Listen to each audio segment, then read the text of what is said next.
This promises to be a very eclectic day. What's going to happen is we have a relatively calm, sunny day out there now, but the temps are going to drop dramatically tonight. Now, people that paint under controlled conditions never know the joy of painting in the open air. That's for sure. And I've heard a lot of people that really do know a lot about paint and body work and have their own body shops and stuff say, oh, you can't paint in that really cold weather. I don't know how you do that. I don't know. Can't paint when it's below freezing and da-da-da. And they're probably right, except here's the living proof that I don't know. Maybe I'm just lucky. I don't know. But basically all of our painting is done below in pretty near freezing or below freezing conditions. 40, I would say the warmest it ever is around when I'm painting is 40 degrees. And since we've won every bike show we've ever entered, and I mean that is a no-hitter. I have the trophies to prove it. Anyway, that's beside the point. Here's the point. Steve's parts dried up last night. I had a few touch-ups I had out in the garage. I want to head down into the warm cellar. And if I have any time left over, I'll come out and do some more cleanup on the mainframe. So now this is a part of the Ninja, and I noticed something right away that I didn't notice yesterday. Shame on me. But there is a crack right here in the middle of the fairing mount that I'm going to address. I'll take care of that. Now, because it's in white, I see it. When it was in primer, I don't know why I didn't see that, but we'll address that as the first priority today.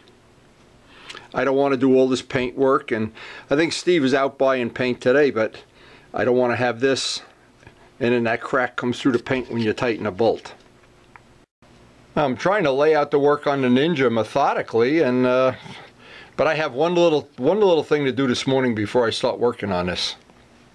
I got all the touch-ups done on this, and what I wanted to do today, because it's basically after today it's going to be probably more difficult to be out there painting, what I thought I'd try to do is get a coat of clear on this first thing in the morning and see how that yellow, if it's going to pop, because these colors change when you get the clear on them. If I do get a chance to do that today, and I think I'll do that first thing before it gets really breezy out there. So far it's not too bad.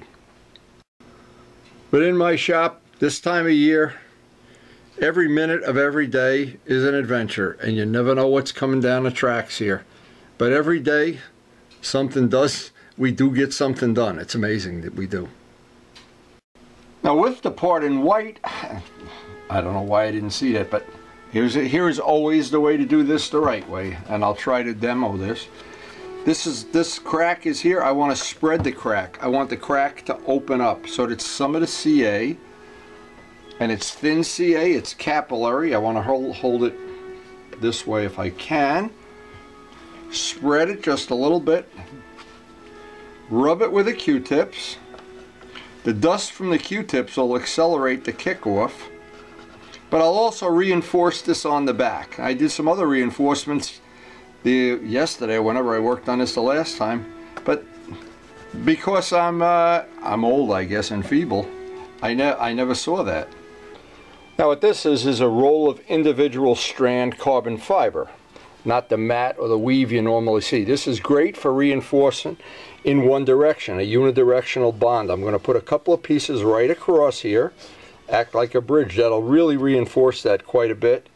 And of course we'll attach it with CA, but this is, well, you would never want to just go buy that roll. So if anybody locally here needs a little scrap, I always have scraps from other projects I'm working on. I'm glad to donate some. Now I'm looking at some of the previous, and I don't know if Steve did this or somebody else. They did this with e-glass. They did this with matte. Matte is really brutally, this is not a good quality way to do it.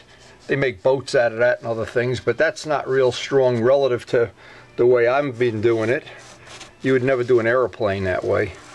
But anyway, but it's still better than nothing. Believe me, this is way better than nothing. Here's the little one that we did. So we have spent a little bit of time on reinforcing, and we will go out there and we'll do it. We'll detail this as best we can. So in trying to show how to do this, some rough sandpaper, some 180. Want to get some of the finish off. I don't want to glue to loose primer or whatever, but now it looks like somebody's already fixed this once. So what that tells me is there's a lot of stress on this part. So maybe we'll put a little extra material in here that we normally wouldn't. Again, because this is just one of the things that, let me show this. This is how I've been doing this. I'm not sure if anybody else on the internet is showing how to do this. And maybe I'm the only one, maybe not, and it doesn't matter. I get paid the same. So that's thin CA. I'm wiping it over the area I just sanded. What that's going to do is make a capillary bond down at a microscopic level down into the material so that our carbon fiber sticks. To understand why this broke, probably even after it was repaired, well, it did break because it's broken now. This is this material, this like fuzzy matte stuff that they make boats out of and other stuff. Really inexpensive stuff, and really nowhere near as strong as any of the weave material. The weave materials are way, way stronger. So this is just one of the things that maybe you can pick up from the video. If you're going to do some of these repairs, you're going to spend all the time and energy and even money to do this. No reason not to do it right. Okay, I took some of that material and just tacked these pieces in place. Now I'll just put the thick CA on top of it. Take a Q-tip, spread this around, let it dry normally. Doing these repairs is a really, really critical thing.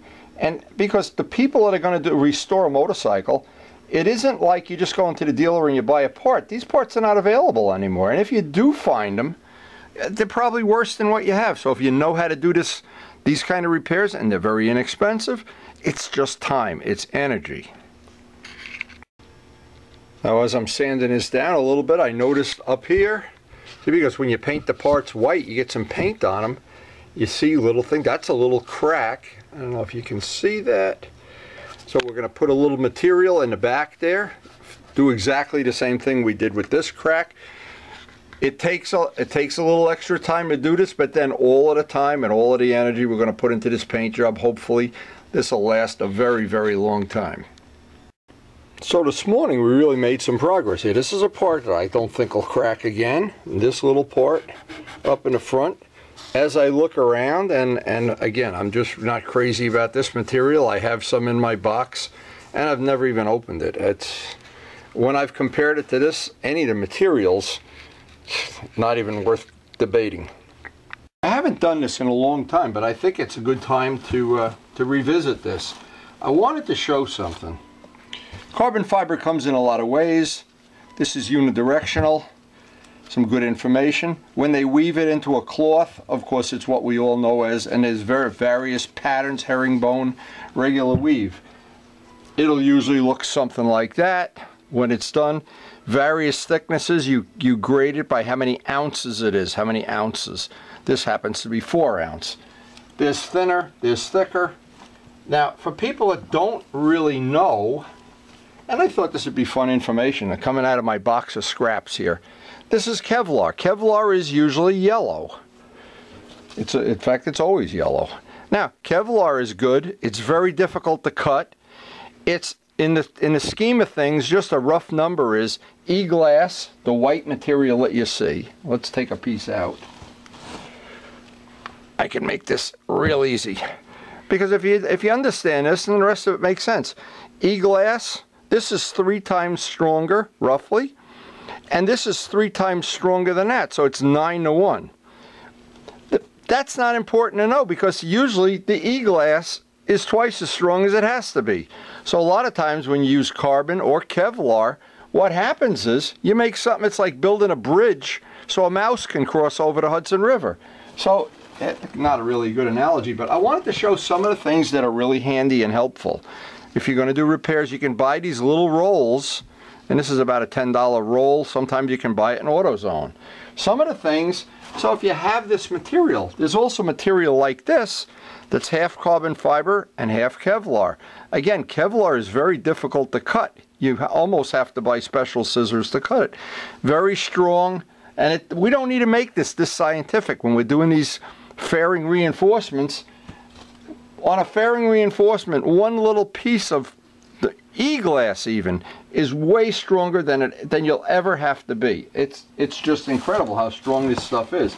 Now, I wanted to show this. Years ago, I got some of this, and this is stuff just see what it is, sea glass? This is that mat that somebody used. Maybe it was Steve. I'm not trying to embarrass anybody, but this mat, let me get a piece of it out here because I have a lot of it. I don't even use it because it's made for, it's a generic thing. That's, I guess you could make cars out of it, or boats, or I don't know, toilet seats or something. But this is not real for the amount that we need to do a repair. This is not an appropriate material. So anyway, just a rough idea for people that don't or are not familiar with working with carbon fiber technology. When I had my machine shop business and the model airplane accessory business, we used carbon fiber all the time in every form possible.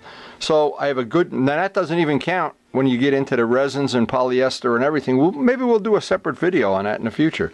But all of these things, even e-glass, is way stronger than it would ever have to be. So I hope that little bit of information is useful or entertaining or whatever, educational, I'm not sure. But we do put a lot of time and effort into getting the parts reinforced before the refinishing process. So there's always the two processes: the structural part, which you do on the back typically, and a little bit on the front where there's cracks. And then when that part is done, and only when that part is done, you flip the part over and do the cosmetic part. Or in this case, we've kind of dropped the ball a little bit, missing those spots, but they're all addressed. Now I'm going to go outside and reprime this and put some more white on it if the wind isn't blowing up a hurricane.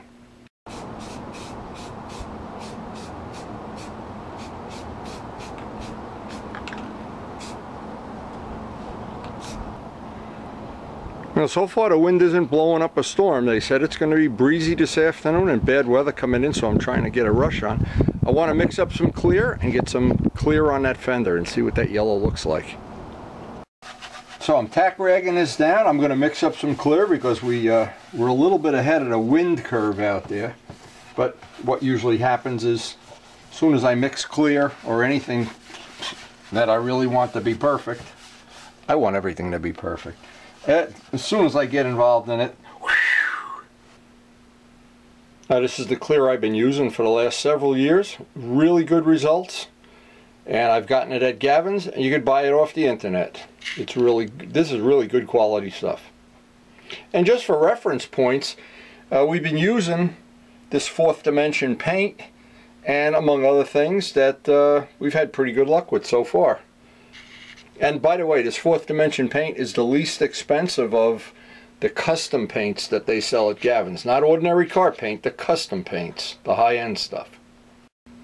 Now another little tip that I found useful anyway, and I'm sure if you're a professional body shop you wouldn't do this, but I buy these guns are $14 in Harbor Freight, and usually you have a 20% coupon, so they come out to be about $11 or something.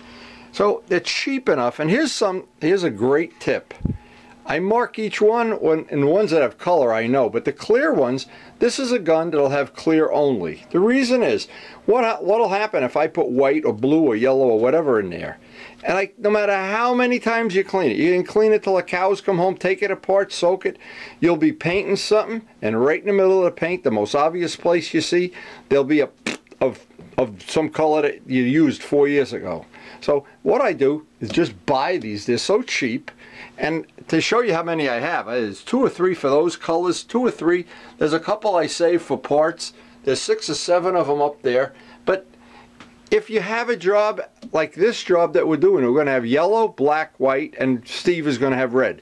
We'll wind up with 4 guns. I don't want to mix and match and put red where the white is and white where the red is. And cleaning the gun, sometimes the acetone to clean the gun costs more than the gun. These are all Harbor Freight things. For our purposes, they're fine. If you have a professional body shop, you go buy the $1,000 gun. But this is, I have never found any problem with these.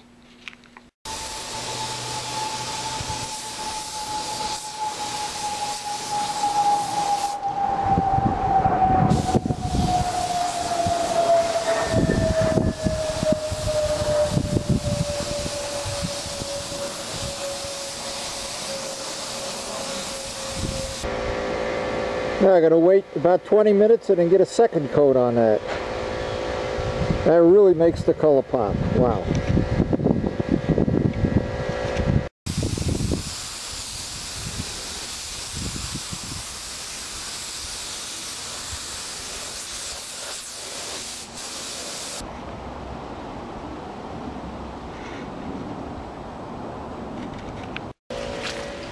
See how the stuff's drying up. Oh boy, that looks nice. I'm very happy with that color. Boy, it is a perfect match. You almost can't tell what can it came out of. Thank you, Dennis. All right, this is ready for, I'm gonna get the white out, and we put the white over this, and then we can get in out of the cold. Boy, it's getting brutal out here.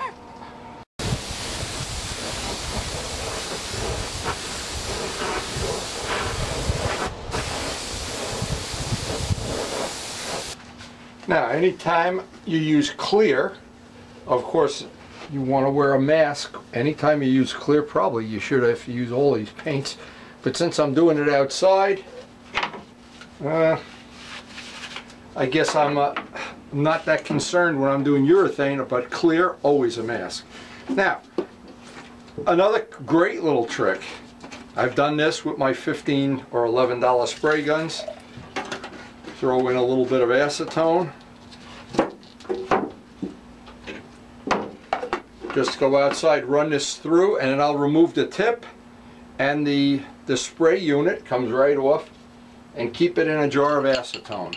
And what that does, next time I use it, the tip will be clear, the gun will be clear. Another trick, when you put the gun away and it's all dry, crack the lid, because otherwise sometimes there's one drop of the paint and you can't get the lid off. That's a couple good tips for using these very inexpensive guns. And if you're really concerned with the quality of work, not having a showpiece of a gun, I've gotten away with this for a long time. Maybe someday somebody will come up with something even better for $14, I don't know. But right now, these are my children. And then you leave that gun tip in clean thinner, clean thinner. Now, if you leave it in dirty thinner, it defeats the whole purpose of it, because we want the clear to be absolutely crystal clear on this job. Well, next step, and I wanted to do some of this today, there's a couple of bodywork issues on this. Luckily they're not. There's one right here, one here. Up here you don't see it. Some sanding I need to do up there. But the way there's another one up here. The way I'll find them is I'm going to take a sanding block and do all what I think is the appropriate spots here. And this is just a rough sanding with 220. Because I want to pick up the bad spots.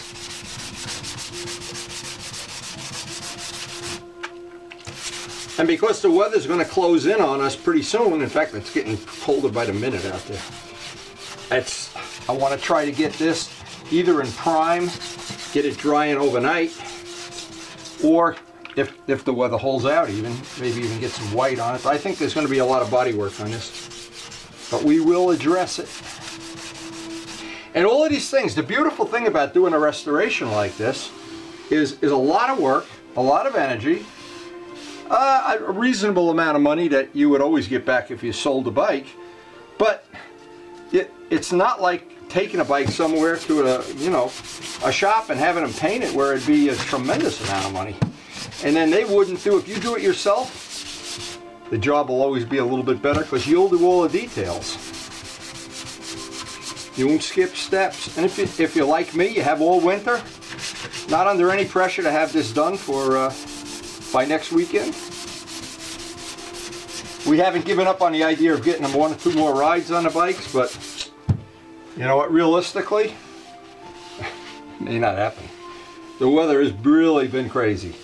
Anyway, I'm going to do this the rest of it off camera. I'm going to do the whole thing. This will show me where all the bad spots are, and then I can address them. Now, as I'm sanding this, I see Bondo coming up, high spots, and that's why you block sand. You want to find all those bad spots. Anything that would be objectionable. Also, a lot of the prime that Steve put on here is very rough. It would put on dry, it's like sandpaper. So, want to get it all smooth. I definitely want to do the body work, and definitely want to re-primer it. If nothing else, get that step done today.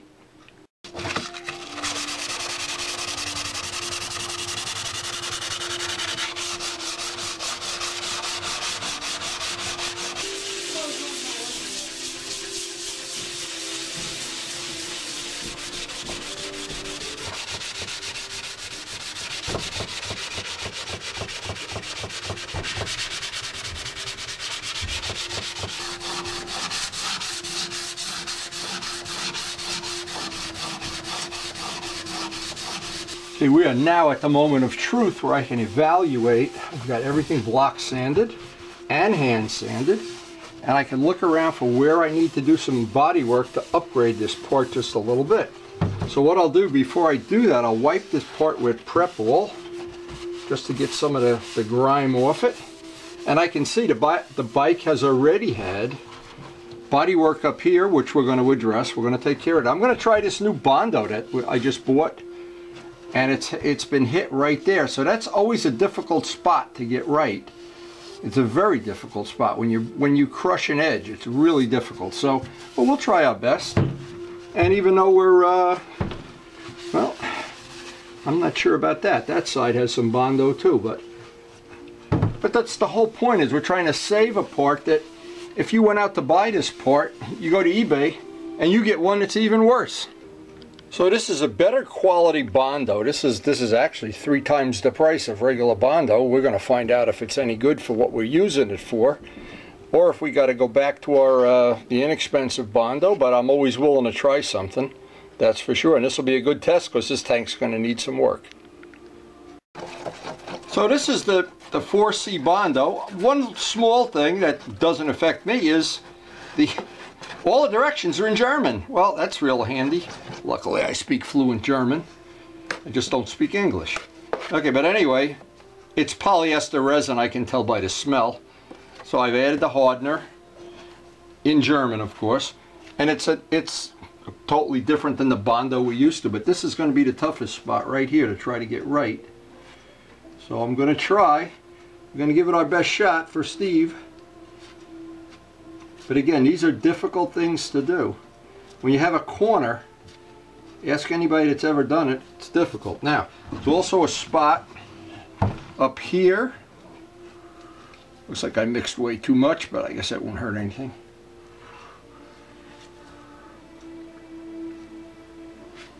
Now, I'm not sure up in the front of this tank, if it's like the 750, you don't really see this.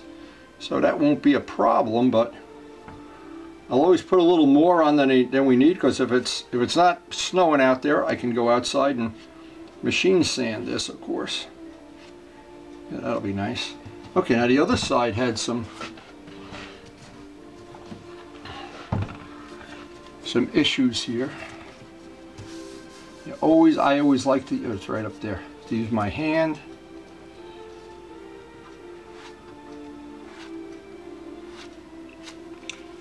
All a question of being fussy. Your hand with a rubber glove, and that's the tip from John Pothy. It works so well for us. Little spot there, I think that's going to fill with primer. I'm not going to spend any time on the parts you don't see. I'd rather spend the time on the parts of this you do see. That looks good. That looks pretty good. I think the only mistake we made was mixing too much Bondo. Now it says, I can just see, even in German, I can see that it says, let it dry 30 minutes. We'll see. I'll just take a little rough test of how long this is going to take to dry before I can sand it. The Bondo is dried the amount of time they said, 20 to 30 minutes. I want to see how it's going to sand off and how it's going to feather in, and that looks like it's going to be real good. The test with all Bondo is if it comes off like powder. Once you see powder, now I'm going to hand shape all these areas with a hard block, and then hopefully get a coat of primer on this. This day has been very nice. The sun has been in and out. Even though they predicted some bad weather, they've been wrong so many times lately. But this will be really nice if we get this, move this thing into primer. Well, it'd be really nice. Now if you notice, I always leave the biggest parts to last, because once this starts feathering in, now I'm going to try to shape this, saving that point. Not sure how successful we're going to be, because that point is, and I don't want to sand into the metal so much that I weaken the tank. So it may be that we'll get 99% of this out, but we're going to give it our best shot, that's for sure. Now here's a really good tip of something that we can show with around anything. It doesn't matter, dowel or a thing of a jar, anything. I want to get this area here has a curve, and this will help me get the curve a lot easier than a sanding block. And I don't want to go out and thin that area out thin that metal out to where it's like tin foil, or even worse, no tin foil.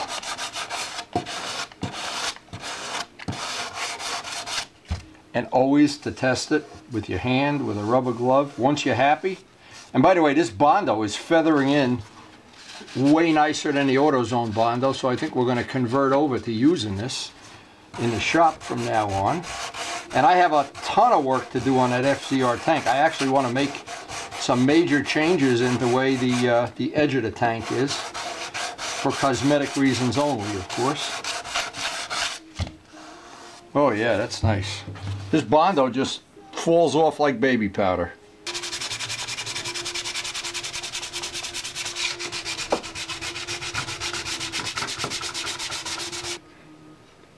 Now, it was a lot of work to get this level. This was quite a bumped up. You can see there's high spots bumping up everywhere, but I'm not sure if we're going to need another coat of primer sanded out on this, but boy, that Bondo, that stuff really, that feathers right off nicely.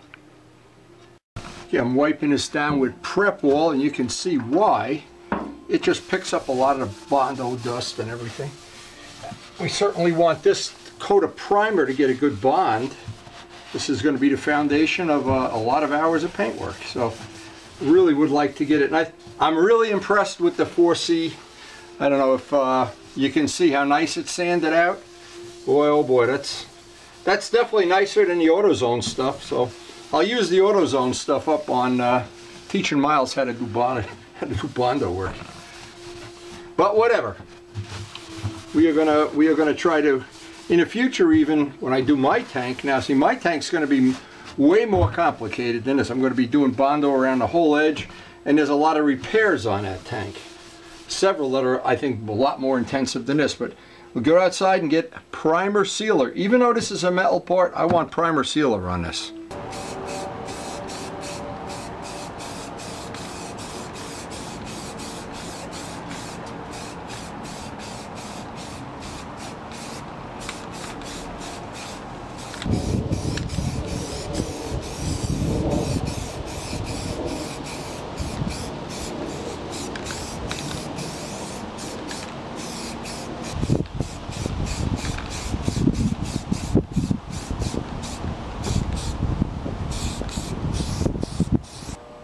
Well, look at how this stuff is drying up.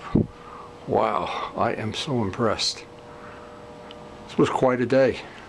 And that's about as, it's a perfect match.